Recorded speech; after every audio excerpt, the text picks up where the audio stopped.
in the middle of the worst energy supply shortage the world has ever seen in over 5 decades. Everything you can imagine, from oil to diesel to jet fuel to natural gas, is in short supply right now. In fact, we're being told that U.S. fuel reserves have hit dangerously low levels. And this is threatening to bring our already stressed supply chains to a halt as truck drivers struggle to bear the brunt of soaring fuel costs. On top of all that, even the nation's electricity generation capacity is declining sharply, and power grid regulators are warning that extreme weather is likely to trigger rolling blackouts this summer, which could result in widespread business shutdowns and potential water shortages. We have a lot to cover in today's video, but before moving on, please support us by leaving a thumbs up and subscribing to our channel so you can stay up to date with the latest news. The current global energy crisis isn't like the previous ones, and consumers will be the hardest hit even as they're already grappling with rising inflation.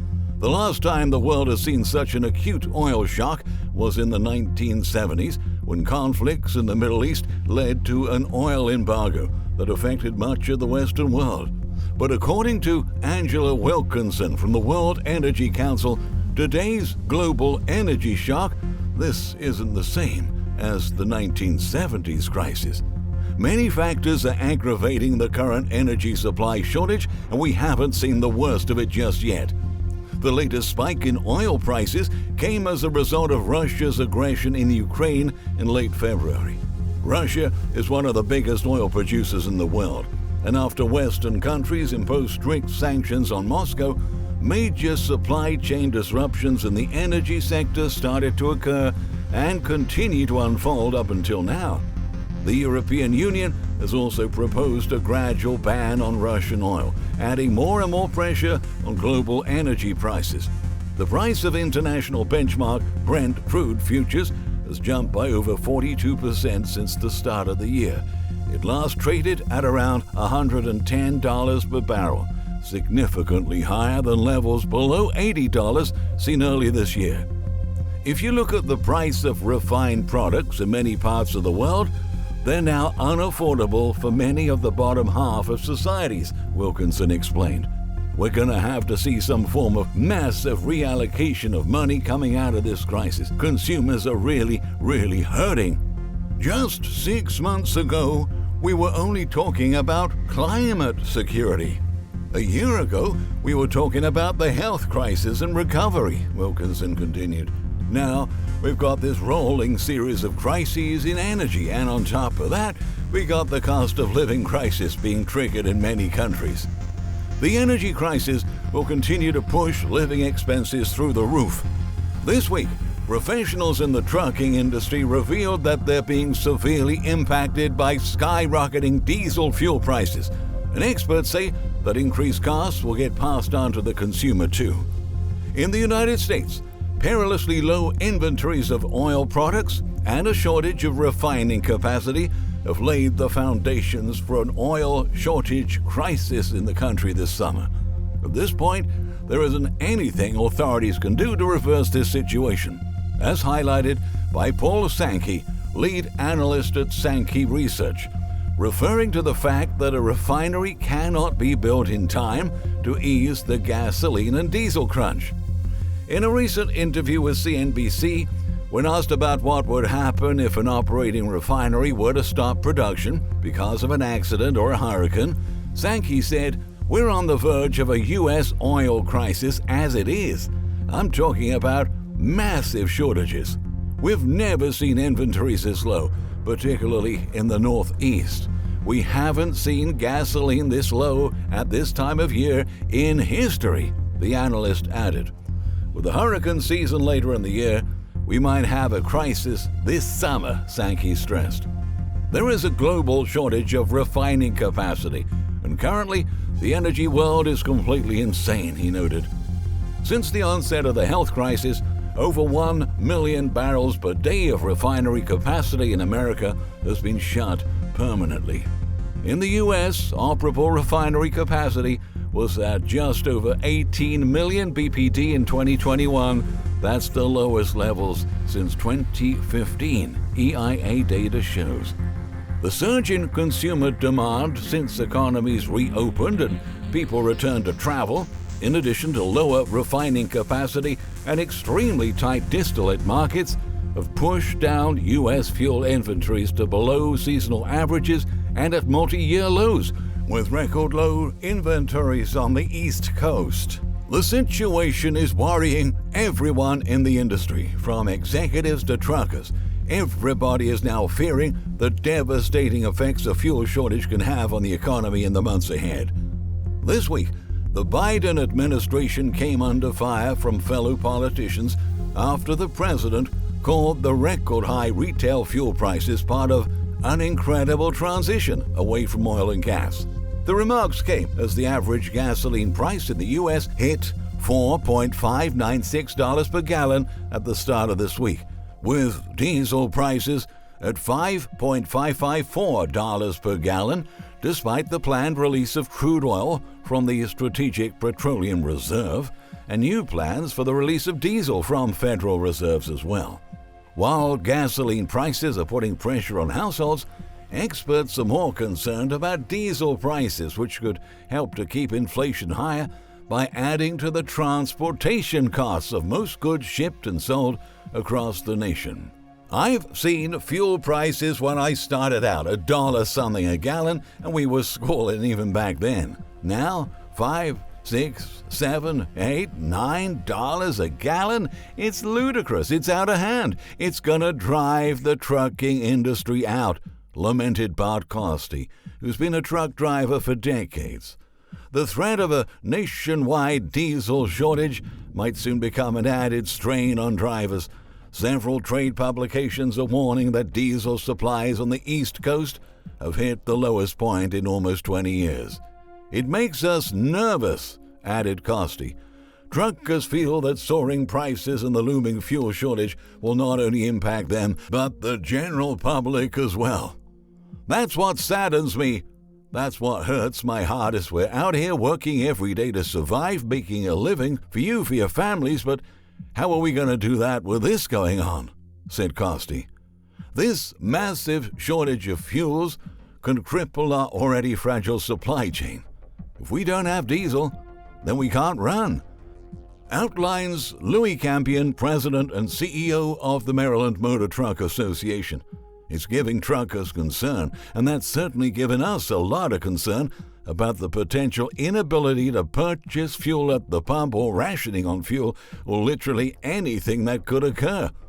Larry Sechrist, a truck driver who delivers petroleum products, said he saw the shortages firsthand. He said they were out of diesel and gas. Richmond was out completely, and that was at the travel centers of America, he revealed. It's scary. Something I just heard about the other day. I didn't know there was a shortage coming. I didn't realize how bad it was until I experienced it last night, Sechrist said.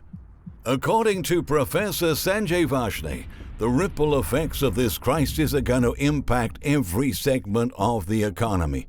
Literally, there is no part of the economy, in my opinion, that can escape these higher prices for both gas and diesel at the pump, he argued, noting that Americans will be paying higher prices for everything this year, from the food they buy at the grocery store to packages they order online. Even the U.S. Oil and Gas Association president, Tim Stewart, is alarmed about the situation. During an interview, Stewart said the U.S. is in the most challenging energy crisis in the last 50 years. The federal government has no strategy whatsoever to help the country get out of record-high gasoline and diesel prices.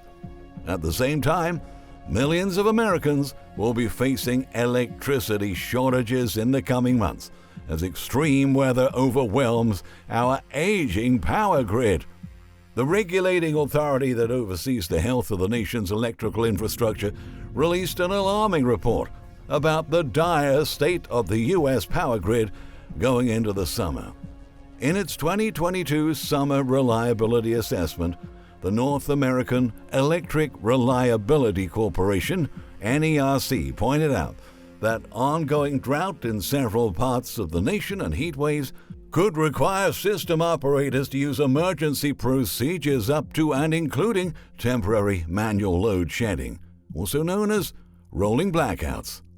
The report also indicated that large swathes of the country are at elevated risk, with the upper Midwest and Central South being the most vulnerable to disruptions. This is probably one of the grimmest pictures we've painted in a while, said John Mura, NERC's Director of Reliability Assessment and Performance Analysis. Almost the entire western U.S. is at extremely high risk of blackouts, given that the historic drought is likely to be the power production capacity of hydroelectric dams and power output generators. Even though drought conservation measures have been implemented in the reservoir system on the Missouri River due to lower water levels, this could actually affect hydro generators' output and impact operations of gas, coal, or nuclear plants that pull water from the river for cooling. On top of that, below normal snowpack has resulted in less water filling up the reservoirs used by the hydro generators. And now, the dry conditions will also exacerbate the risk of wildfires, especially in late summer. And smoke from wildfires could have the knock-on effect of blotting out sunlight that's used by solar panels, further aggravating the energy supply shock outlook. In California, gas supplies are incredibly tight because of a pipeline rupture last year that has limited imports. The California Independent System Operator said this month that the state may be at risk of extensive blackouts for the next few summers amid extreme weather. On the 15-state grid operated by the Mid-Continent Independent System Operator, MISO, consumers in 11 states are at risk of facing rolling power outages. MISO, which serves about 42 million people, is warning that it has insufficient power generation to meet the highest demand periods this summer. Never before in all U.S. history has the grid given a warning of this kind. The chance of rolling blackouts in the Midwest, including large sections of Illinois, Indiana, Iowa, Michigan, Minnesota, Missouri, North Dakota, and Wisconsin, is due to an over 2% reduction in generation capacity compared to the summer of 2021, it said. In Texas, the power grid is still susceptible to shortages despite the state's scramble to improve resilience after a February 2021 winter storm that left millions in the dark for days. Aging infrastructure and maintenance delays during the past 2 years have added to the problems of more severe weather, noted Terry Viswanth, lead economist for power, energy, and water at Kobach ACB. The U.S. is experiencing more outages globally than any other industrialized nation, she said. About 70% of our grid is nearing end of life. The problem is that energy supplies are so fragile that there won't be enough to go around, and power cuts will put lives at risk when heat waves hits and there are no fans or air conditioners to provide relief from searing temperatures. Without power, the well-being of our population is going to be disrupted. Prolonged outages could also mean that tens of thousands of Americans are at risk of losing access to clean water, the economist added. If blackouts persist, businesses can face mass shutdowns again, which will consequently bring a huge economic shock. But energy is not just a part of the economy. In a real physical sense, it is the economy. Energy is essential for everything we do.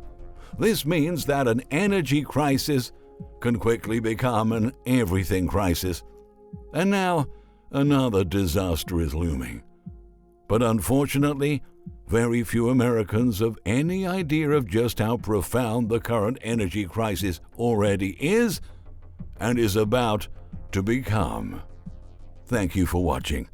Please comment under the video and share this video with friends and family.